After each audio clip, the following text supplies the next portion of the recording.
Welcome everyone to today's webinar. I am Jessica Kim Cohen with Becker's Hospital Review. We will begin today's webinar with a presentation and we'll have time at the end of the hour for a question and answer session. You can submit any questions you have throughout the webinar by typing them into your control panel in the space labeled Enter a Question for Staff and clicking Send. We are looking forward to hearing your questions. Additionally, in about a week following the webinar, we will be sending you a copy of the presentation to the email you used to register. At this time, it is now my pleasure to start today's webinar by introducing our presenter, Wes Wright, Chief Technology Officer at Imprivata. Wes is responsible for leading Imprivata's global technology strategy while providing technical leadership across all areas of Imprivata's overall business plan and strategic vision. Wes has a wealth of experience leading technology teams supporting innovation in healthcare, most recently as CTO of Sutter Health. Prior to that, Wes served in the U.S. Air Force as a Korean linguist, among other things. After retiring as a major, Wes started his new career at Scripps Health in San Diego, and then moved to Seattle where he was CTO and then CIO for that organization. Finally, needing some sunshine, Wes moved to Sacramento, California, to be CTO of Sutter Health. Wes, I'll now turn the floor over to you. Why, thank you, Jessica, and good morning or good afternoon to the folks out there in webinar land. A little more color on the bio that Jessica so aptly read for me. Thank you, Jessica. Yeah, you can see I was in the Air Force for 20 years, 28 days. Not that I was counting or anything. And to get to the CIO, CTO jobs that I held in my career, I took the normal starting path for those jobs, and that was to become a Korean linguist. I think every other CTO I run into out there in the healthcare arena started their career as a Korean linguist as well. Then I got my commission and moved over into what's called the Medical Service Corps. And I know there actually are a bunch of folks out there that came from the Air Force Medical Service Corps, which is essentially the 5 support functions that we do for clinicians, finance and TRICARE and operations and supply chain. And I specialized on IT. Did that for about 13 years in the Air Force, started out as a small 25-bed hospital in Japan, Air Force Hospital, of course, and then bopped about throughout the rest of my 13-year career, ended up at Hickam Air Force Base in Hawaii. Somebody has to do those hard assignments. For my last assignment in the Air Force, and I was the CIO for the Air Force Medical Service for the Pacific Air Force, which was Alaska, Korea, Japan, Guam, and Hawaii. Got out, went to Scripps, and then up to Seattle Children's for what I thought was just going to be a couple years to see what living in the Pacific Northwest was like, and it turned out to be 7 years, and did the CTO gig there for 4 and then CIO. And that's where I discovered Imprivata and the VDI stack, but more on that later. And then moved out of Seattle, of course, just to find some sun and to see if the VDI implementation that we did at Seattle could scale, and it did. When I left Sutter, we had 13 hospitals, the 28 done. Decided that I'd done the provider side enough and wanted to see what the vendor side was like, and lifted my head up and looked at our vendor community and saw that Imprivata, I think, knows our customers, the CTO's clinical partners, better than any other vendor out there. And so that was my first reason for looking at Imprivata to move to them. And I've made that move and discovered some really cool stuff that I'm going to tell you about throughout this presentation.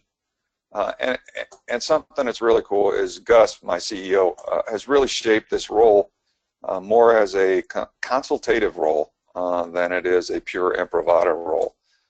Imprivata runs on top of the IT stack that y'all run, and is dependent on the stack that y'all run. And so Gus asked me to, just talk to the CXOs about the stack they're running and see where maybe if we tweak it here or there, we could help your IT stack run better and thus help Imprivata run better.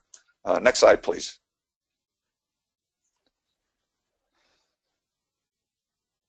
So This is the first time, not this is the first time, but this is an Imprivata slide that I did not even know that the first EKG was invented in 1903, and something I also didn't know, that the E in EKG stands for Eindhoven.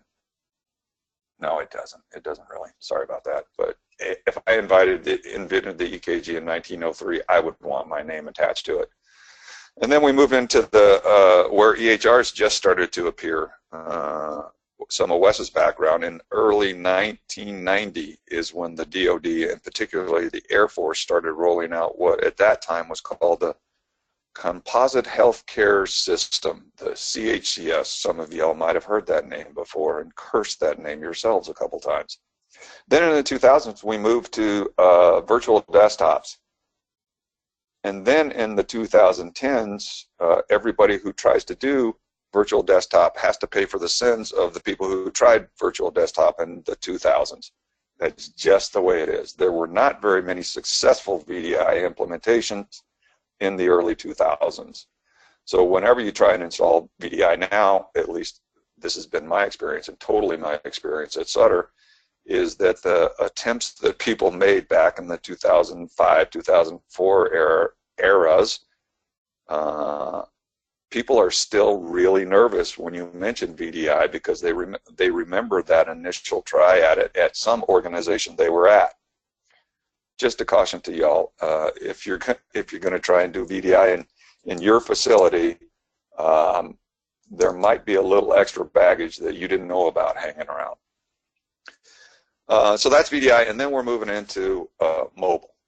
Everything, it seems like everything is going mobile. If you follow me on LinkedIn, even Imprivata is going mobile. I posted last week that we just released something we call MDA, Mobile Device Access, which turns your Android device into essentially the same thing as a kiosk device, a kiosk PC device. Pretty cool. Take a look at it. But we see that mobile's going everywhere and everybody wants to be on mobile. So that's the way we're going as well. But intrinsically, we can't just pick out products. Next slide, please. I've developed throughout my, long time in this area, this, what I call a healthcare technical vision. I've used it at all the places that I've been at from a provider organization, and I've actually briefed this at Imprivata in a couple places as well, and it seems to ring true at every place I do brief it. So ultimately in healthcare IT, I think our job is to make technology transparent to our clinical and business partners. That is, remove the friction of technology from the day-to-day workflow that our clinical and business partners do. And Imprivata helps me do that. So that vision is supported by, and I stole this one, virtual cloud mobile first. I stole this from Microsoft when Satya just came on. He was, I think, cloud first, mobile first. That was their vision at Microsoft, and I think they missed it a little bit. I think you first go virtual, then you go cloud, then you can go mobile.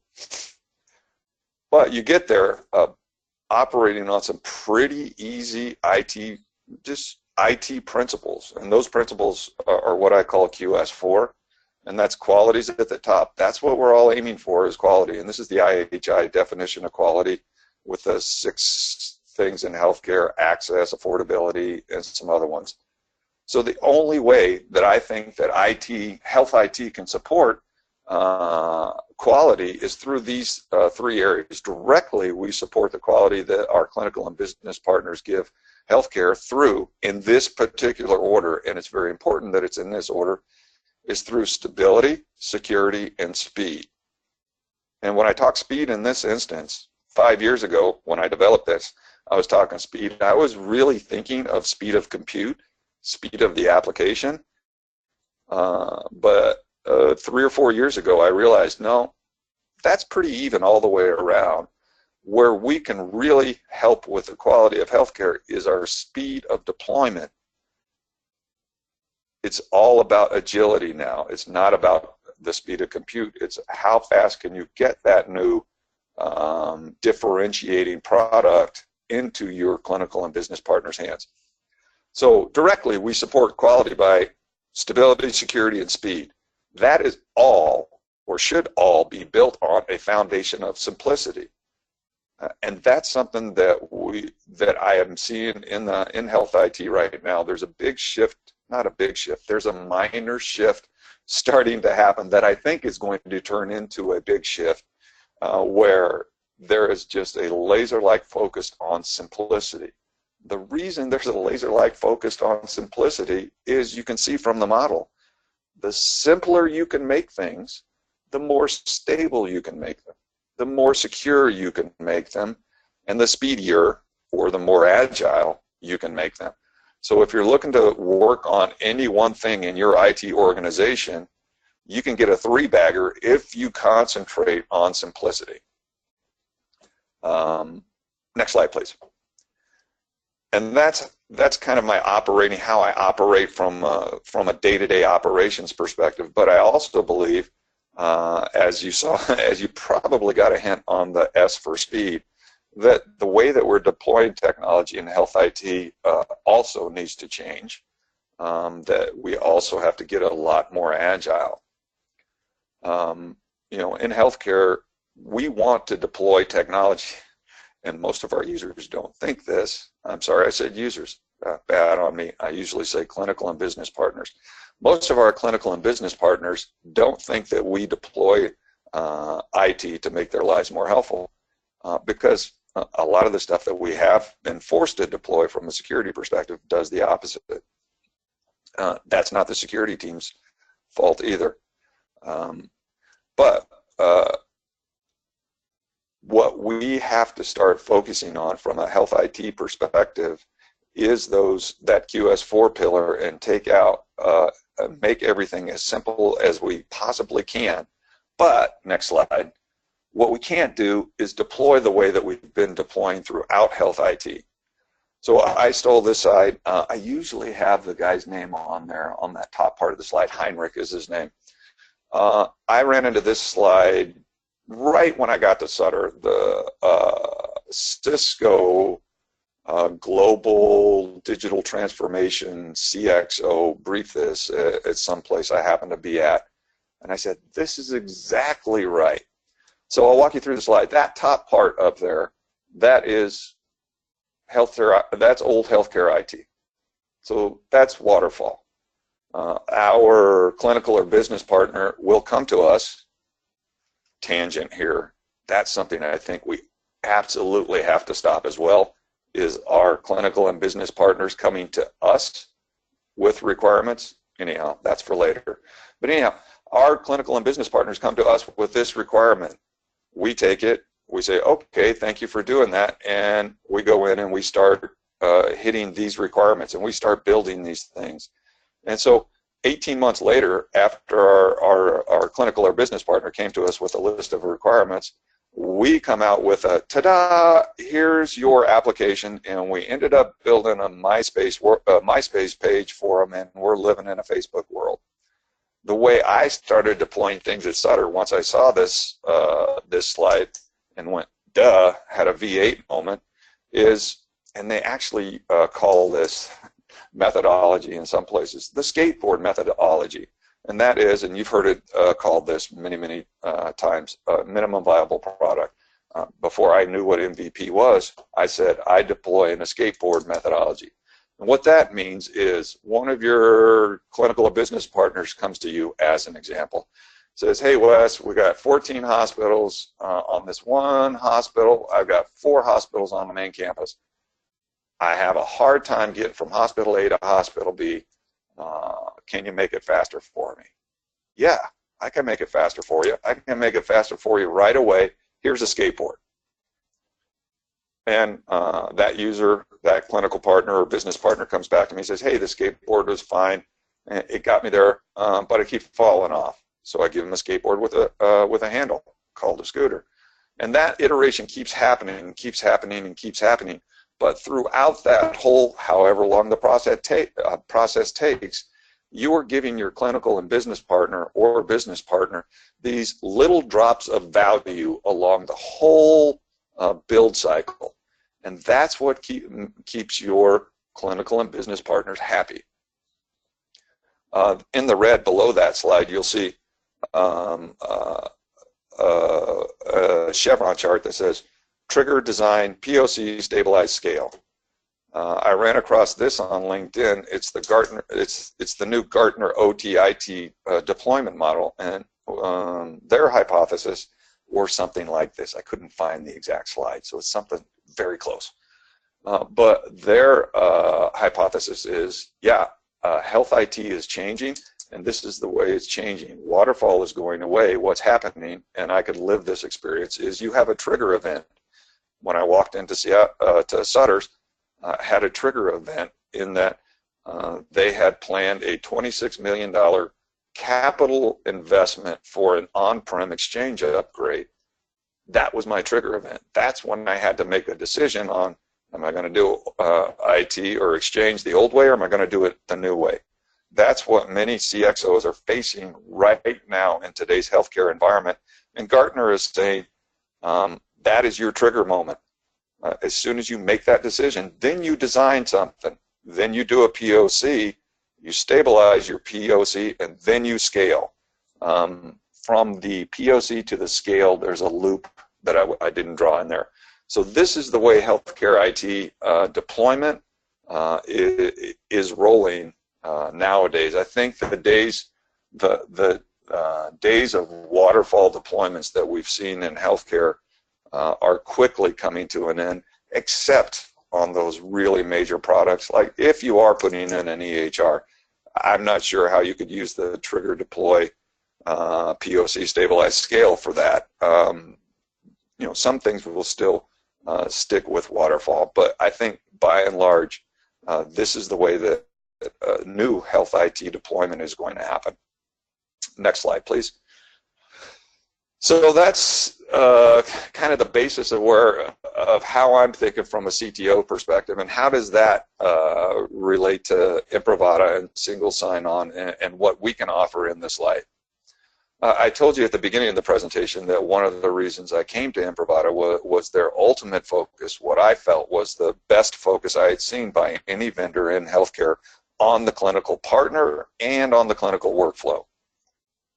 A second reason I came to Imprivata is because of the vision. About 8 months before I made the decision to come to Imprivata, Imprivata bought one of our competitors, actually, Caradigm, the old Centillion, that many of y'all are familiar with. As a matter of fact, when I was at Scripps way back at the beginning of my civilian career, I bought Centillion single sign-on, and they're still running it. So we purchased them. Why did we purchase them? A lot of people think that we purchased them just so that we could take some of the competition out of the market, which is a good thing, or because we could get their customers. They have HCA and Tenet, two of the biggest for-profit organizations in the world, healthcare organizations in the world. But yeah, that's nice too. But the reason we purchased Caradigm was for the product that you're looking at right now on the screen, and that's the identity governance product. Prior to that, Imprivata started our identity governance pipeline, so to speak, at the single sign-on, one sign area. If we're going to provide you, our clinical customers, our clinical and business partner customers, if we're going to provide you an identity and access management suite, we have got to be able to provide you a solution to provision those accounts, because we all know that's the beginning of the IAM portfolio. And seeing that Imprivata had purchased that and had that vision in their mind, that was the kicker that brought me into Imprivata. And then we just released the new, what we call the IDG product, rebranded into Imprivata. We just released that, I think 2-3 weeks ago, completely as an Imprivata product. And if you haven't looked at it, I've looked at a bunch of these. If you haven't looked at it, the main thing, and remember back to the QS4, the major thing that Improvada's IDG gives you, and something I would buy it for, is the simplicity factor. I've run a bunch of different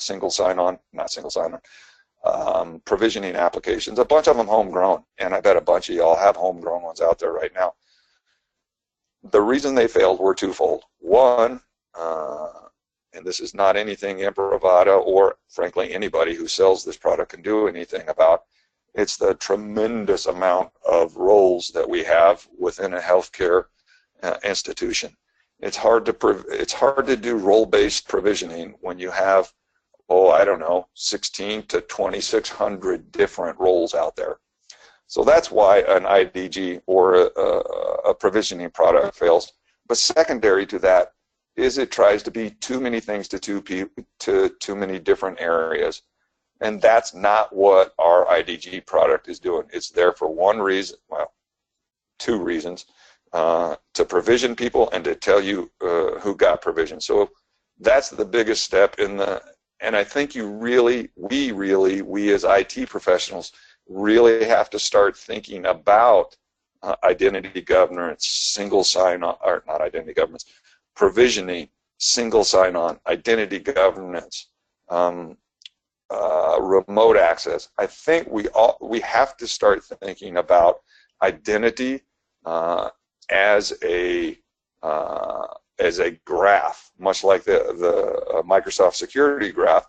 There's such a thing as an identity graph, and the closer that we can get to build a simple solution for identity governance, the better off we are from a CTO perspective, and the better off our clinical and business partners are from hey, I can actually get to that app on the first day selection. So if you're going to start, and I would encourage you to start thinking about your identity process as a graph that connects to each other, and suite it up if you can.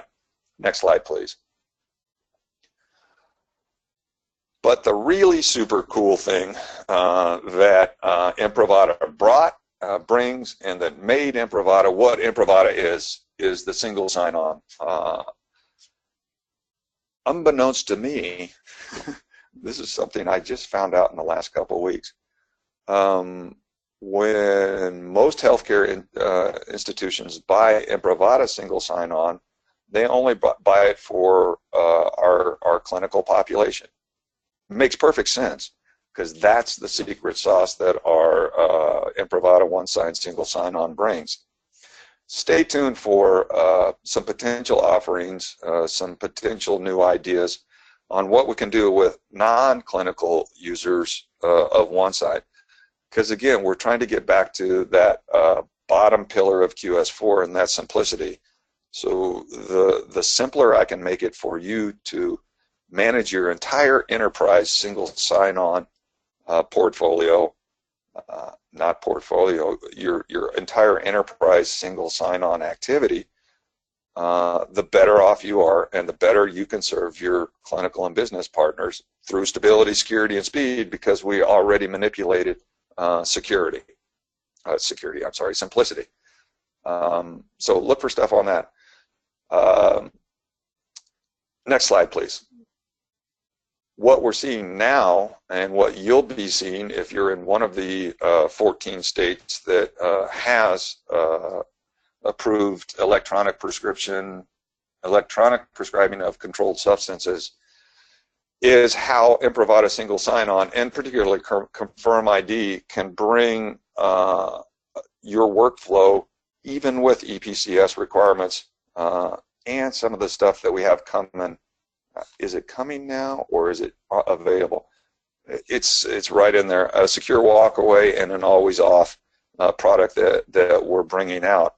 With those two combined with our Confirm ID, you can make it to where the EPCS workflow for your physicians is completely seamless.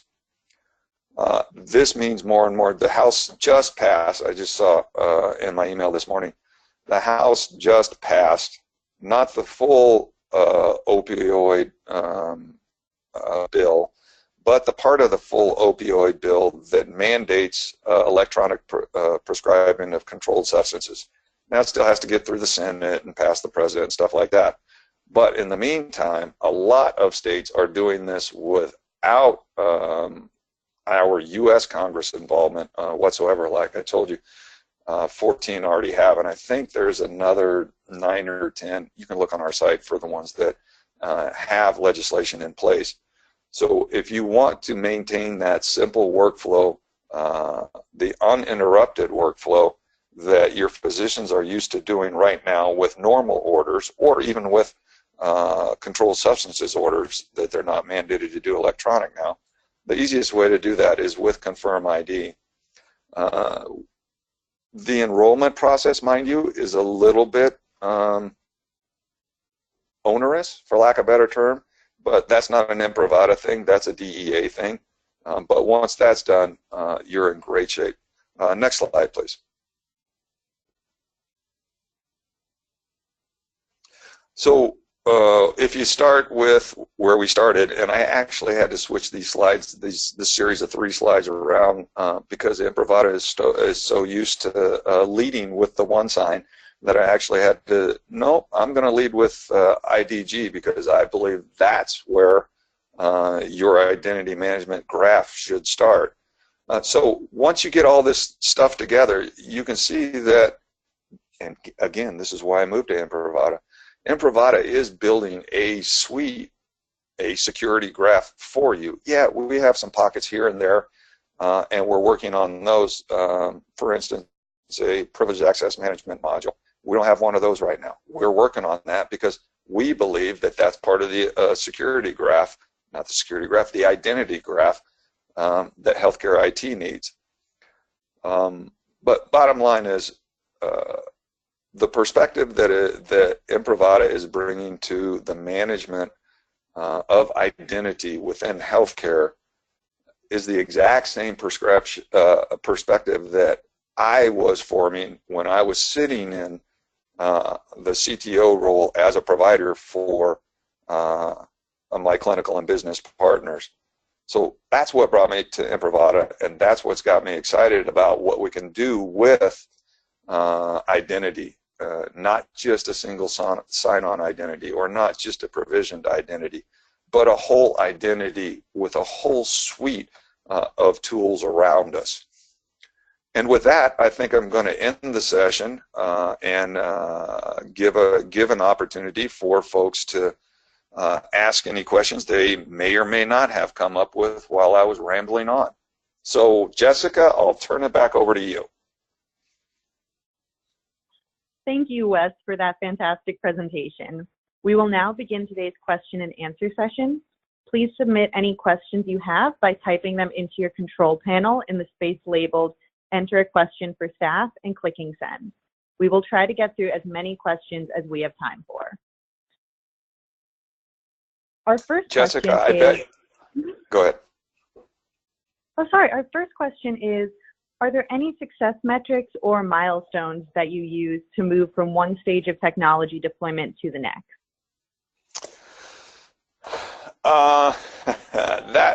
That is a great question. And as an aside, I bet, Jessica, every session at the end of it is a fantastic session, right? Anyhow, that is a wonderful question, and one I got asked a lot when I was at Sutter. I didn't have any.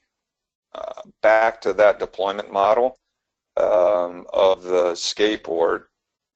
For instance, we stood up what we call my virtual workspace at Sutter. It's a technology stack that consisted of Citrix, Zen Imprivata, Office 365, Windows 7, and LRS Follow Me Printing. Picked a facility, rolled that out into the facility, and when I rolled that out into Roseville, that was the closest facility that we had, probably our third most profitable hospital in the system. When we rolled that out to Roseville, the metric that I used to see if it was successful or not was hugs and high fives. If I got hugs and high fives when we were rolling this out, and by the way, at all 12 hospitals that we rolled this out to at Sutter, every one of them hugs and high fives. If I got hugs and high fives when we rolled this out, that was my success metric. I know that's not the correct response. That's not the book response, but that's the truth. You know, I'm also a big believer in hashtag GST. In this case, I'll say it means get something done, and I think that's more what has to happen than anything right now. The stack was there. I knew the stack would work right. I knew the clinicians would love it, having done it somewhere else before. And this gets back to that slide, the deployment slide I was talking about earlier, in the why my hackles kind of raise when people say, yeah, we'll take the clinical and business partner requirements. There were no requirements for VDI at Sutter. None of my clinical or business partners would have ever conceived of the idea of a follow me desktop with all that stuff combined to help with their clinical workflows. That's why I bridle at I'm going to wait for my clinical and business partners to bring me requirements. They are not technical folks. We have done a disservice throughout the history of healthcare, predominantly, of discouraging mostly our clinical, but also our business partners from exploring the IT that sits on their desktops. We have trained them to click here, click here, click here, and click here. Don't do anything else, or you might screw something up. So we've lost that IT curiosity amongst our operating staff. I see it starting to come back in now that we have this generational change coming in. But it's disingenuous if we said, I'm going to wait for my business and clinical partners to bring me IT requirements. Now, for the last 10 years, I've just pounded all of the IT curiosity out of them, but I'm still going to wait for them to bring me requirements. That's not how you delight your clinical and business partners. Have your desktop folks at their elbow. Those folks know IT. They know when they see something that goes, well, why are they doing that? If we did this, we could take 10 seconds out of their lives. Take 10 seconds out of a physician's life at every appointment, and you've just made a friend. So that's how this new deployment philosophy has to work. Sorry for the big, long, rambling, soapboxes kind of answer on that, but I took my opportunity where I could. That's a really great point. Thanks so much for going over that, Wes. This next audience member wants to ask, how is your organization leveraging EMR and ancillary application single sign-on? So my organization isn't right now with Imprivata, but when I was at Sutter, we had single sign-on for everybody. I bought Imprivata One Sign for the whole entire population. And we, again, back to the $26 million trigger point I was at when I walked in there, we converted to Exchange Online, and when you convert to Exchange Online, you get Active Directory Federation services for free. What comes with Active Directory, not for free, sorry, I vowed to stop saying that. You get Active Directory Federated services at no additional cost. That's more like it. So you get that, and with that comes the best web single sign-on application out there. And so at Sutter, what I did was combine the best clinical workflow single sign-on solution with what I thought was the best web SSO solution. And when my users, dang it, when my clinical or business partners, it only takes 9 weeks and I go back to old habits. When my clinical and business partners logged in for the first time at the beginning of the day, one, they were getting a brand new VDI pristine with that stack on it, and that is the last time they used an username and password, be it on the web or on-prem, that whole entire day. And that, again, all I'm trying to do is take the friction of technology out from in front of my clinical and business partners, and that's a really easy way to do it. Thanks so much for clarifying that. Our next question is, at what point would you recommend getting certified in Imprivata? What type of certifications are available, and where do I go to learn more? Yeah, we have just started. You can take the classes, the Imprivata administrator classes and that kind of stuff, and get a certificate for that. We have just started internally to Imprivata, because I asked the same question 9 weeks ago when I got there, because I want to get certified in all of our products. We have just started an official certification program internal to Imprivata right now that I think we're going to probably cook in the kitchen for a little bit and then release out to our IT administrators. Joel, check. Joel is also on the line in case I say he's from Imprivata and has been the one-side product manager for quite some time. So in case I say something incorrect, Joel will step in and correct me.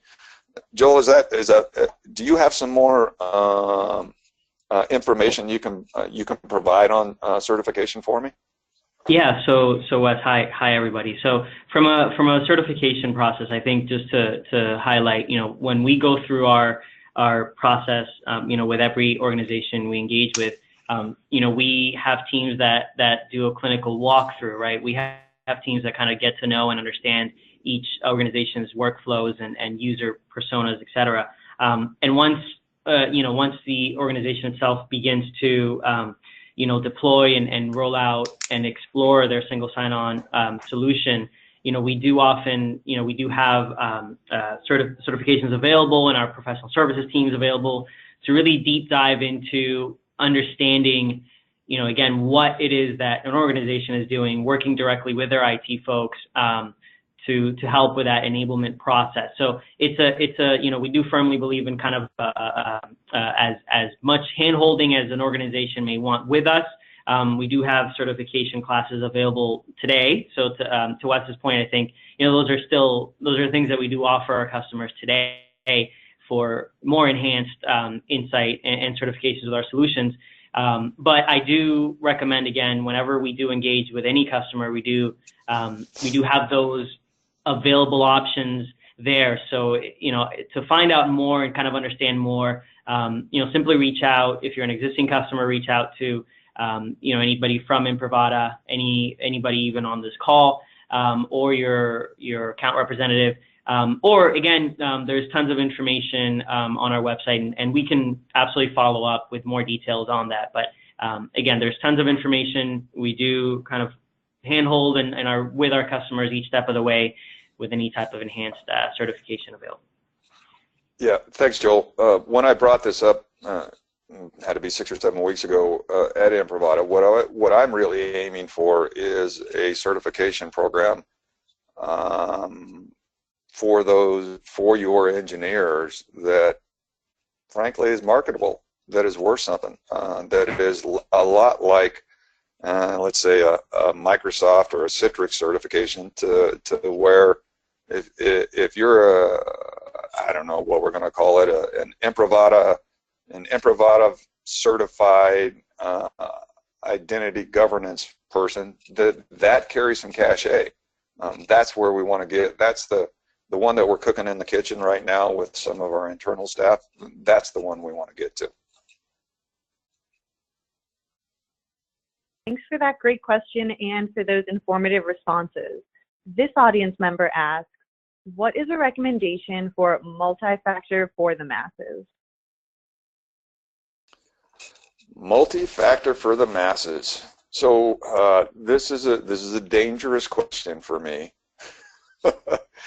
because I have some other things working right now, some other pots boiling in the Imprivata kitchen right now that I'm not ready to take the lids off yet, but I think I would certainly keep your eye open for something from Imprivata that will bring multi-factor authentication to you at a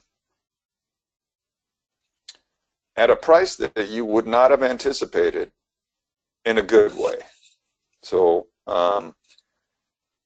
outside of that, from a multi-factor authentication perspective, I'll just give you what I've done before at both, well, at Seattle Children's. I used, gosh, some really bad product. And then, again, back at Sutter, because of the relationship that we built with Microsoft, eventually we'll use the Microsoft MFA, but at the beginning, right now, they're using a, I believe, a secure auth MFA. I'm wrong. I got a note from the folks 2 weeks ago that they had converted out of secure auth onto the Microsoft MFA.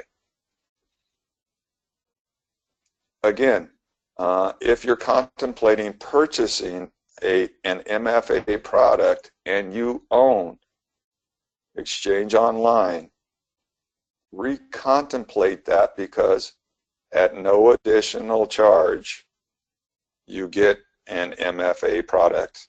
Not the best product. We have the best one, of course, because our token's DEA certified for EPCS, and we think we'll be able to use that in other places.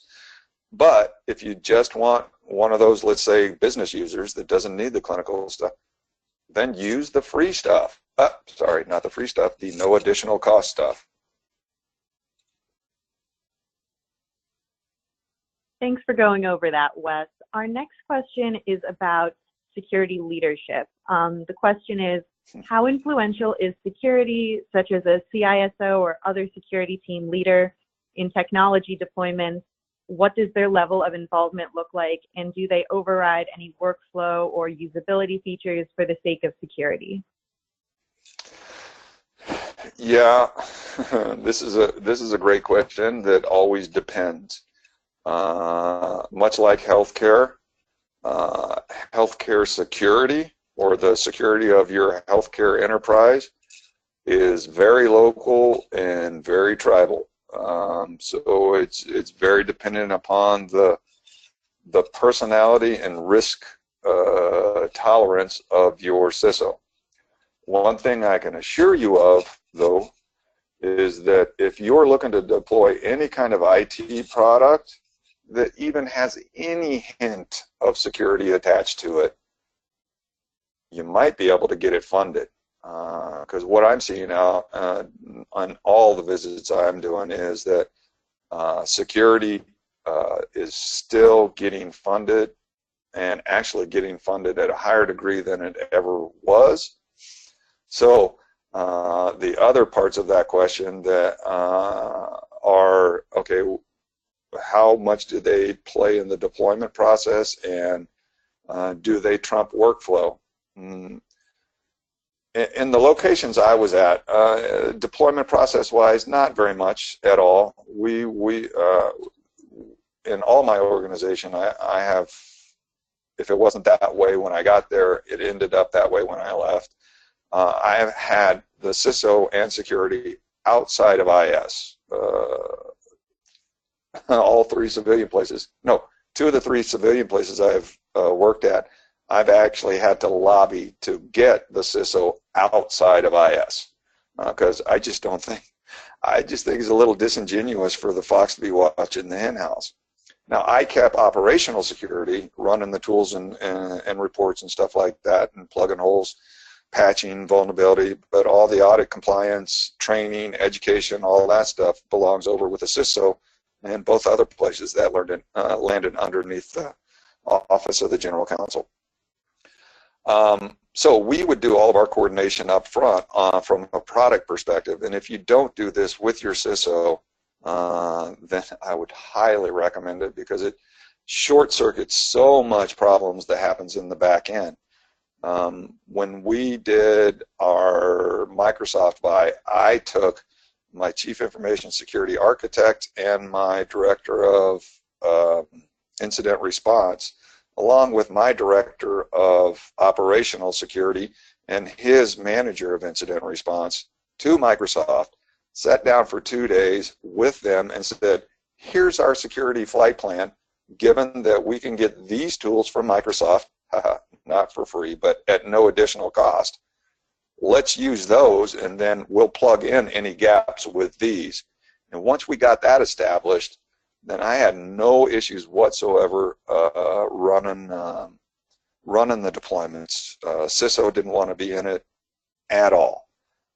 Now, where I read this over an Air Force security officer's desk one day, way back when, it said, "Where convenience ends, security begins." And unfortunately, some of the times that's the case. A real live example, when went to Intune on phones for Sutter, I had to create a different, you had to pin into your phone, but then you had to pin into your application as well. Why? Because your phone gets passed around a lot, and we really want to make sure that whoever's looking at the PHI data that we've put in the containers on your phone really has access to it. Don't care if everybody else has access to your phone, but I want to make sure that whoever's looking at this EHR PHI data is actually that person. So that was pretty inconvenient, but it was a necessary evil so that we could assure our regulators and our auditors that we did and do protect our patients and their families' PHI to the highest degree we could. So yeah, unfortunately, security sometimes does trump workflow, but gosh, you should be a pile of sweat at the end of that, having tried to work your tail off so much to not let that happen. But sometimes you just can't help it. Thanks for going over that. Our next question is, what are best practices for instituting an identity and access management strategy at our organization? Do we need an identity and access management strategy or solution as part of it? Yeah, you know, that was my whole start with IDG part. You know, I even had to flip the Imprivata slide. That's what I would do when I was in my CTO chair. I go, okay, I don't want to be putting pieces and parts together anymore. I think that drains the resource from my health IT engineers. And they could be used in making my Epic or Cerner instance run that much faster, that much more efficiently, that much more stable. So I don't want to be involved in putting pieces and parts together to form a service line. And identity is that. Identity is a service line. It is a service that you an IT organization provide. So I don't want to complicate that service line any more than it needs to be. So the first thing I do when I'm looking at any service line, not an identity service line, but any service line, is what suite is going to bring me the least amount of integrations and the biggest bang for my buck.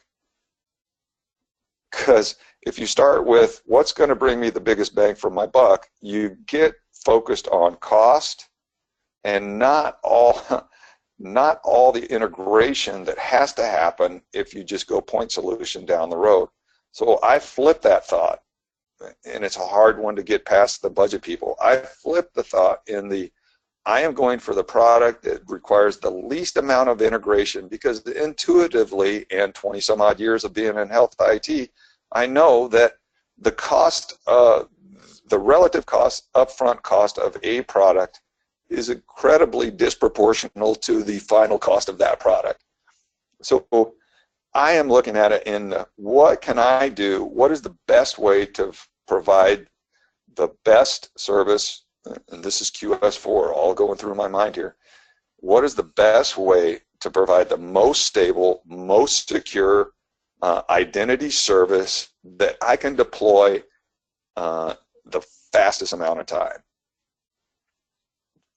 And right now, if I'm sitting in my CTO chair, I'm looking at the Imprivata suite and saying, they've got provisioning, they've got single sign-on, They've got Confirm ID. They've got a lot of stuff I don't even know coming out that is coming out, and you'll have to trust me on that. They've got medical device. We are building that identity service. So, hey, it's an Imprivata webinar. I'm going to plug Imprivata, and not just because I work for Imprivata, but because if I'm sitting in a CTO's seat, I'm buying Imprivata because I have the fewest integration points necessary to get my identity service up and running. That's it. Thank you for clarifying that. Mm-hmm. That is all the time we have for today, but I want to thank Wes for his excellent presentation and our webinar sponsor, Imprivata. Enjoy the rest of your day, and we look forward to having you join us for future webinars.